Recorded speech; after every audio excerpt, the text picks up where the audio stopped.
That's the way Boogie Woogie started out, with the left hand playing down there all by itself. And someone came along and thought it would be a good idea if the right hand could do something.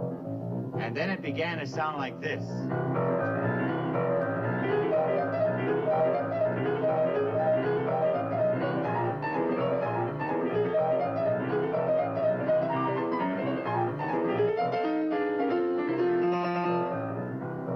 And along came a variation.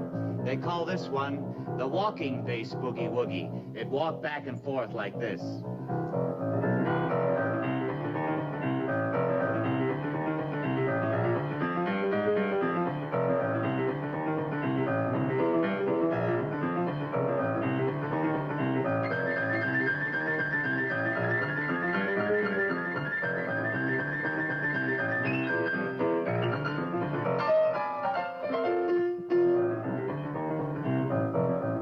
This next part is what they call a boogie-woogie break.